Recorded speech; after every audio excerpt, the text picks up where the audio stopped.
আসসালামু আলাইকুম এভরিওয়ান, চলে আসলাম ইরহানস ফ্যামিলি ব্লগ থেকে আরও একটি নতুন ভিডিওতে আপনাদেরকে স্বাগতম।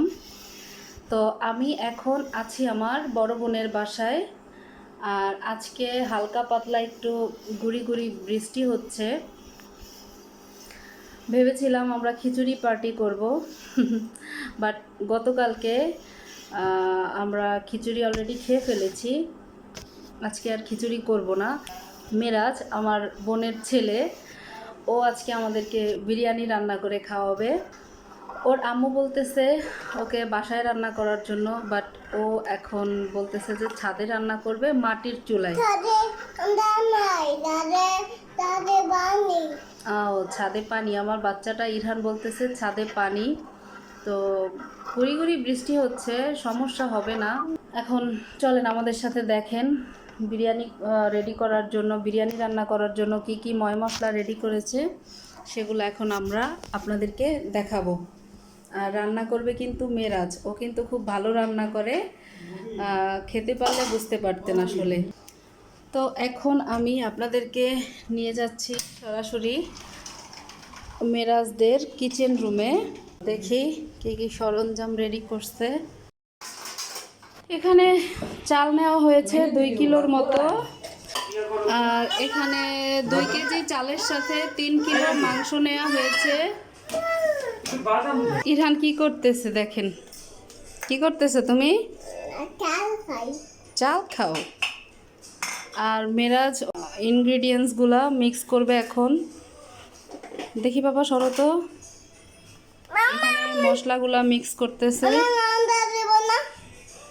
ওর সিক্রেট কি রেসিপি আছে ওই জানে আর আল্লাহ জানে, কিন্তু আসলেই খুব টেস্টি হয়, বিশ্বাস করেন। আপনারা আসলে না খেলে বুঝতে পারবেন না।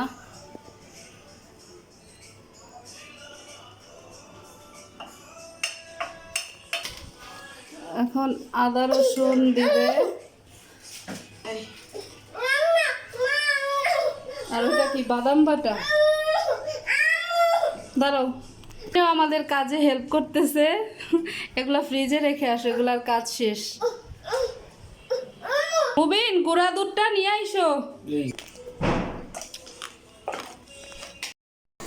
এইদিকে বাহিরের পরিবেশটা খুবই মেঘলা আর প্রবাহিত হচ্ছে ঠান্ডা বাতাস। পরিবেশটা পুরো একদম নীরব। আর এখানে একটা নিম গাছ আছে, এটা দিয়ে খুব সুন্দর বাতাস প্রবাহিত হচ্ছে। চারতলায়? আমি তো কতক্ষণ পর্যন্ত পয়সা আছে এখানে, ভাবতেছি আসতেছে না কেন। কই এখন সবগুলা চারতলা উঠাইছে? ও এই জায়গায় মনে হয় বাতাসের কারণে মনে হয় করবে না, না? আচ্ছা চলো বাবা, চলো চলো। ও চারতলায় হবে, ছাদে হবে না, কারণ প্রচুর বাতাস, আবার বৃষ্টিও নামতে পারে, যার কারণে চারতলায় করবে। দেখি আমরা যাই চারতলায়। ও এই জায়গায় আমি বোকার মতো একদম উপরে ওইটা বসে আছি।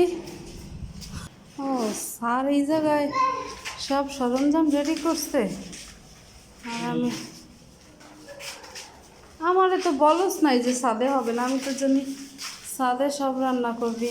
এখন আগুন ধরানোর প্রসেসিং চলতেছে, এইখানে রান্না করবি। এত কষ্ট না করে বাসায় করলেই তো হইতো। গ্যাসের চুলার চাইতে লাকড়ির চুলায় নাকি রান্না অনেক মজা হয়। এই ট্রলিটাও পুড়ে ফেল। ওয়াও ইরহান, অবশেষে আগুন জ্বলছে। 10 মিনিটের কষ্টের সাফল্য। ভাইয়ের জন্য ভাইয়ের কত মোহাব্বত দেখেন। ভাইয়ের জন্য ভাই মোরা নিয়ে আসছে। হ্যাঁ, এখন আরাম করে মেরাজ সাহেব রান্না করতে পারবে। আর এরই মধ্যে রান্না বসিয়ে দেওয়া হয়েছে। একটা মশলা, সিক্রেট মশলা এখানে মিক্স করছে। যখন ওটা মিক্স করতেছে আমাকে পুরাটা দেখাইতে দেয়নি, কারণ এটা নাকি ওর একটা সিক্রেট রান্নার রেসিপি। আগুন একদম সুন্দরভাবে জ্বলতেছে। মাংস কষানো শেষ, এবার একদম চাল সাথে পানি দিয়ে দমে বসিয়ে দিবে। ফাইনাল লুক দেখার জন্য আমাদের সাথেই থাকুন। রান্না অলরেডি শেষ, এখন দমে দিয়ে দিয়েছে। ফাইনাল লুক নিয়ে আসতেছি কিছুক্ষণের ভিতরেই, সঙ্গে থাকুন। এই যে আমাদের বিরিয়ানি, গরম গরম ধোয়া ওঠানো বিরিয়ানি। বিসমিল্লাহ। এই যে সাধারণ একটা স্মেল।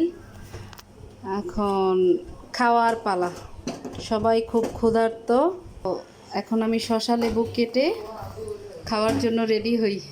আপনারাও সাথে থাকেন আর মনে মনে খেতে থাকেন। এই যে আমার বিরিয়ানি, এখন শুধু খাওয়ার পালা। অনেক কষ্ট করেছি, একদম 90% কষ্ট মেরাজ করতে। আমি একটু হেল্পিং হ্যান্ড ছিলাম, টুকিটাকি কাজ করে দিয়েছি। অনেক ক্ষুধা লাগছে, এখন একটু খেয়ে দেখি কি অবস্থা। একটু লেবু নিয়ে নেই।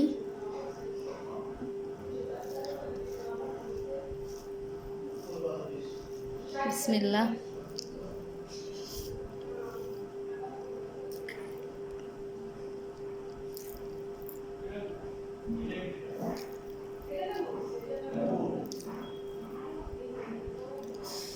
মাশাআল্লাহ, অনেক মজা হয়েছে, বিশ্বাস করেন। আমি এখন যদি আপনাদেরকে খাওয়াতে পারতাম, তাহলে হয়তো আপনারা নিজেরাও বলতেন যে একদম কি বলবো, বিয়ে শাদির হলুদের অনুষ্ঠানে যে বিরিয়ানিটা ওরা রেডি করে, একদম সেম ওই টেস্ট। প্রচুর মজা হয়েছে, খেলে বুঝতে পারতেন। আল্লাহ ওকে নেক হায়াত দান করুক, দোয়া করি ওর জন্য। আর এরকম যেন সারা জীবন রান্না করে খাওয়ায় আমাদেরকে মজার মজার আইটেম। বোনের মেয়ে আইরিশ, ও খুব ভালো রান্না করতে পারে। খাওয়ার সময় আর বেশি কথা বাড়াবো না, সবাই অলরেডি বসে আছে আমার জন্য।